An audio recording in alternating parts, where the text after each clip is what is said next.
우왕좌왕 이재명. 이게 저 지기현이한테 뺨 맞고 심우정이한테 화풀이하는 이 못난 것들. 예, 우상호가 야 그렇다고 해서 심우정이를 탄핵하냐? 그러면 대선 해보나 마나야. 그리고 솔직히 뭐 우리끼리 얘기인데 공수처 저거 쓸모 없잖아. 라고 우상호가 얘기했답니다. 우상호가 욕심을 좀 버렸네. 보니까.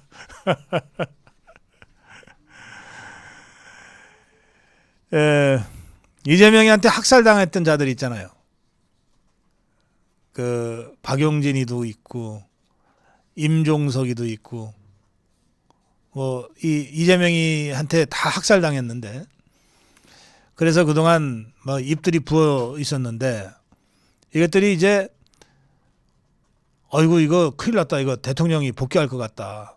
윤석열 복귀하면 우리 다 죽는다 생각하니까 이재명이부터 그냥 화들짝만 놀라가지고서 박서군이한테 가서 무릎 꿇고 참 살려주세요라고 쪼르르 이러면서 지가 학살한 박용진이 지가 학살한 임종석이 어떻게든 이 정치판에 못 들어오려고 방해했던 김경수, 김부겸이 뭐 이런 것들까지 다 불러다가 긴급 간담회인지 뭔지를 했어요. 참 불쌍하네. 그래 또 그래 오란다고 가냐 김부겸. 아이고 참 나이값을 못하냐 어떻게.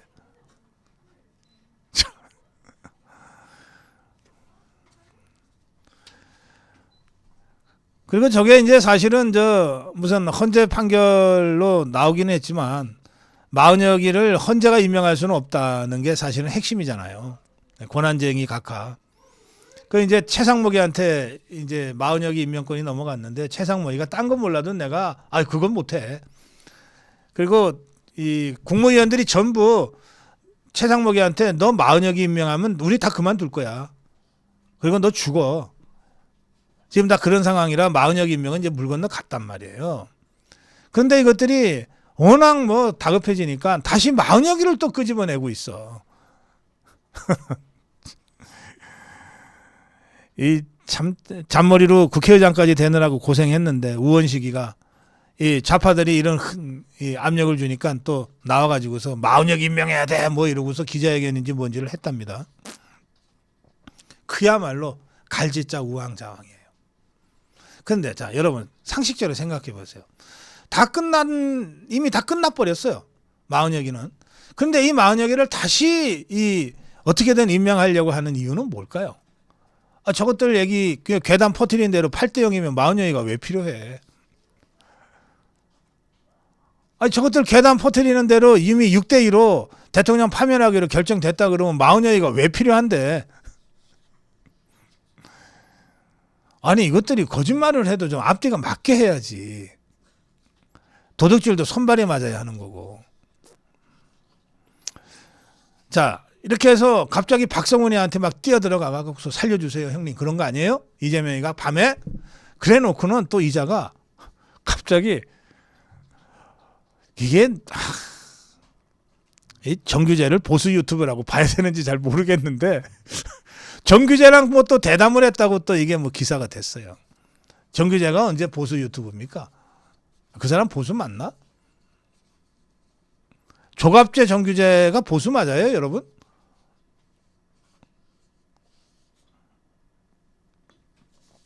하여튼 이재명이가 그러면서 이런 소리를 했어요. 연쇄 탄핵을 했다. 29명이나 라고 하는 비판에 대해서 우리는 헌법 테두리 내에서 권한을 좀 과하게 썼다는 비판을 받을지언정 불법은 안 했다 이랬어요. 자 팩트 체크. 권한을 과하게 쓴 거를 무슨 죄라 그럽니까? 권한을 과하게 쓴 거. 직권남용죄입니다. 그게. 그러니까 이게 나는 이재명이가 변호사라는 게 참 믿기지가 않을 때가 많아요. 내가 중앙대를 뭐라 그러는 거 아닙니다. 예. 그리고 뭐 이재명이가 변호사 될 때는 사법시험이니까 중앙대학은 관계 없어요. 그 사법시험은 저 국가에서 보는 거지. 이 차가 어쨌든 사법시험을 통과해갖고 연수원까지 보내놓고 나서 무슨 저 변호사를 하고 했는데 난 도저히 이해가 안 돼. 권한을 과하게 쓴 게 권한 남용 그리고 직권 남용이거든. 이게 죄란 말이에요. 그러니까 지가 죄를 저질렀다고 자꾸 자백을 하고 다녀. 그러면서 불법은 안 했대. 그게 불법인데. 그러면서 비상계엄 선포가 불법이라는 거예요. 비상계엄은 아니 100%, 120% 합법, 적법 테두리 안에서 된 거잖아. 우리가 다 봤잖아. 아니 그 밤새도록 생중계를 하면서 우리가 다 봤잖아.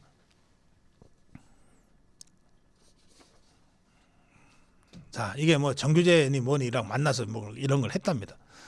그런데 또 웃기는 얘기 하나 있어요. 이거 웃으면 안 되는데. 왜 이재명이 기사는 전부 다 웃기지? 암살 계획을 제보받았대. 암살 계획을 제보받았대. 자, 여러분, 자, 보세요. 제보라고 하는 것은 뭔가 나름의 구체적인 근거, 정보라고 하는 거를 가지고 제보하는 거예요. 정보를 제보하는 걸 제보라 그러지. 이를테면 SNS에 막 돌아다니는 여러 가지 것들을 저한테 보내면 그걸 여러분이 제보라고 합니까? SNS에 하루에도 수십만 건의 글들이 올라오고 또 재밌는 영상 올라오고 막 그러잖아요. 그걸 여러분들이 저한테 보내주는 걸 제보라고 하나요? 아니잖아요. 그냥 링크해 주는 거지. 퍼날라 주는 거지. 제보는 그런 게 아니고 뭔가 구체적인 정보가 있을 때 그걸 제보하는 거거든요. 더구나 이게 암살 계획이야. 제목이 암살 계획이라고 돼 있어. 계획이라고 하는 건 뭐예요? 언제, 어디서, 어떻게, 누가, 누구를 뭐 이런 게 있어야 이게 뭐 계획이잖아. 계획. 그 암살 계획을 제보를 받았다고 민주당이 공개를 했어요. 그러니까 누군가가 민주당한테 몇 월 며칠 몇 시에 어디서 이재명을 어떤 방법으로 암살을 하려고 하는 계획이 있어요 라고 제보했다는 뜻이잖아요. 제목을 보면. 그래서 봤어. 자, 더불어민주당이 밝힌 거는 이런 겁니다. 지도부를 포함해 다수 의원이 제보를 받았대. 여기서부터 좀 이상하죠. 아니 제보하는 사람이 지도부를 포함해 다수 의원이 제보를 받아? 제보가 아니야 보니까. 내용의 문자를 받았대.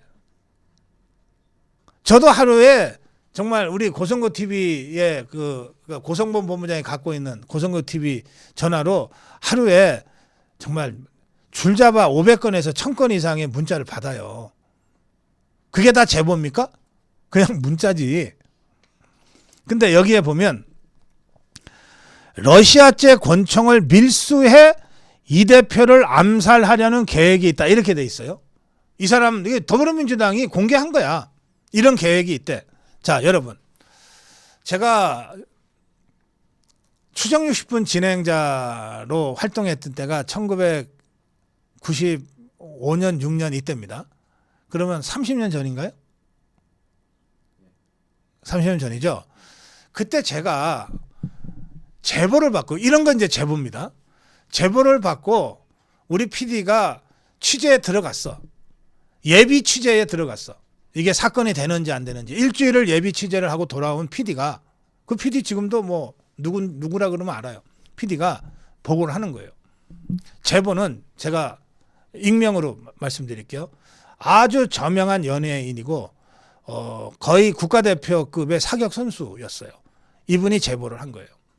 제보 내용은 러시아 마피아들이 남대문 시장으로 러시아제 무기를 지금 밀반입을 해서 팔고 있다. 총기뿐만 아니라 실탄까지도 몇만 원이면 살 수 있게 유통이 되고 있다. 이건 굉장히 심각하니까 대한민국 치안과 안보와 관련해서 너무 심각한 문제니까 이거 경종을 울려야 된다. 추정 60분이 밖에는 이런 거를 심층 취재해서 보도할 매체가 없다.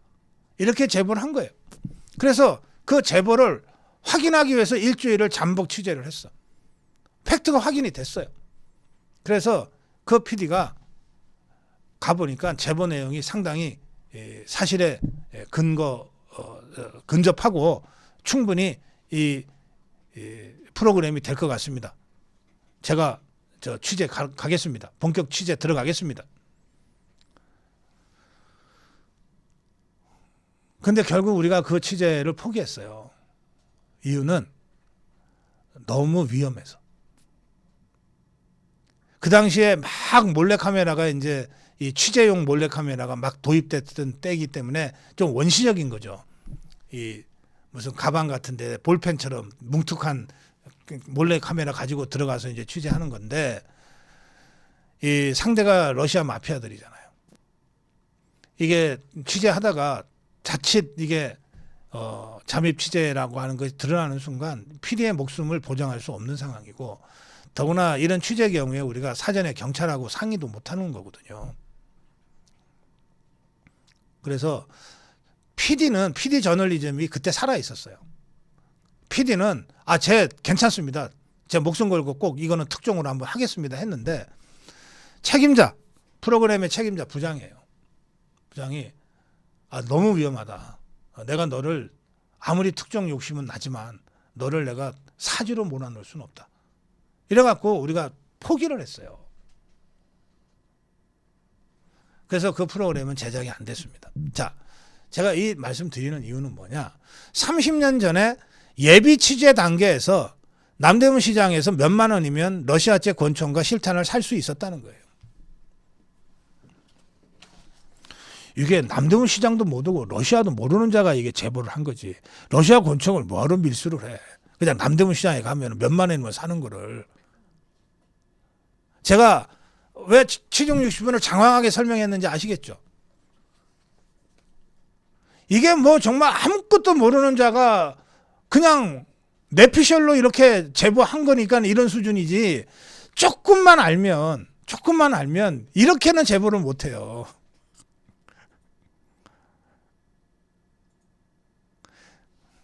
마피아들이 밀반입 해갖고 온 거 사는 게 편하지. 우리가 그걸 가서 직접 밀수한다? 어떻게 뚫을 건데 공항을. 말이 되는 제보를 만들어야지. 뇌피셜도 좀 말이 되도록 뇌피셜이 작동이 돼야지. 하여튼 이런 내용의 문자를 지도부를 포함해 여러 사람이 받았대. 그러면서 경호에 최선을 다해달라는 요청도 했대. 그런데 이 제보가 군 관계자래. 아니 이재명이가 여러 가지 의미에서 중요한 사람이죠. 그러니까 신변 보호에 정부가 신경 써야죠. 지금보다도 더 신경 써야 됩니다. 앞으로 어떻게 될지 모르니까. 그리고 또 원래 감옥 가기 전에가 제일 여러 가지 심리적으로도 위험한 상태가 되잖아요. 그러니까 이제 곧 실형 온도도 얼마 안 남았으니까 이 사람 정말 언제 어떻게 무슨 일이 벌어질지 모르니까 신변 확보와 안전 보호는 굉장히 중요합니다. 지금보다 신원 경호를 더 강화할 필요는 있어요. 그런데 이걸 무슨 또 암살 계획이 있을 수도 있죠. 만전을 다 기해야 하겠지만 적어도 민주당이 이걸 공개한 이 내용은 이건 너무 허접하다. 너무 허접하다.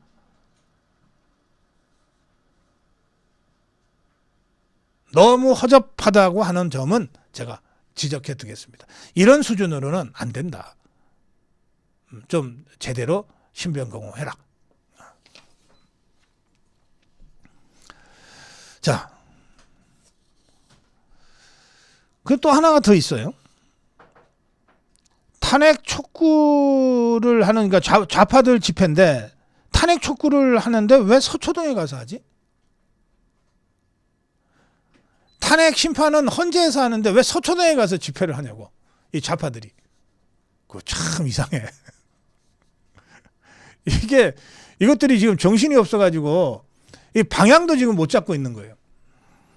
이게 뭐 서초동에 가서 저 대통령 석방을 규탄하는 뭐 검찰 그 대검 앞에서 대통령 석방을 규탄하는 집회를 하고 헌재 앞으로 간다고 하는데, 아니 지금 핵심은 이미 다 저 석방된 대통령 다시 집어넣어라 이런 차원이 아니고, 좌파 입장에서는 파면을 요구해야 되잖아. 파면을. 그러려면 헌재 가서 해야지. 근데 이것들이 보면 헌재 앞에 지금 우리 자유파 시민들이 목숨 걸고 지금 어제 제가 헌재 앞에 가서 우리 김행 장관 말씀도 제가 전해드렸는데, 우리 서지영 님이 다시 돌아와서 그 자리에 누워 있잖아요. 자리 뺏기면 안 된다고. 이렇게 정말 목숨으로 헌재 앞을 지키면서 투쟁을 하고 있으니까 저 종북 주사파 저것들이 아무리 몰려와도 헌재 앞에 자리를 못 잡는 거예요. 기껏 이것들이 자리를 잡을 수 있는 곳은 어디냐면, 헌재 앞을 정면에서 바라볼 때 오른쪽, 그러니까 북촌 마을로 가는 고기, 그 정도가 약간 비어 있어요.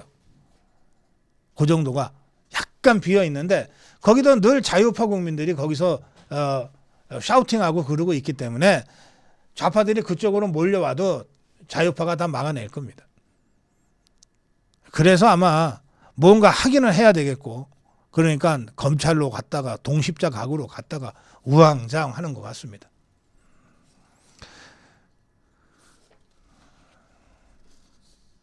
자, 지금 이재명의 우왕좌왕은 완전히 자멸의 길로 가고 있는 겁니다. 제가 아까 그 광화문 좌파 텐트 영상도 쭉 보여드렸잖아요. 텐트는 쫙 쳐져 있는데 사람은 없어. 좌파 집회 어디를 가든지 간에 스피커는 크고 소리는 큰데 사람은 없어. 총동원 했다 그러는데 10,000명이 안 돼요 지금. 그게 좌파들의 실력이에요, 실력.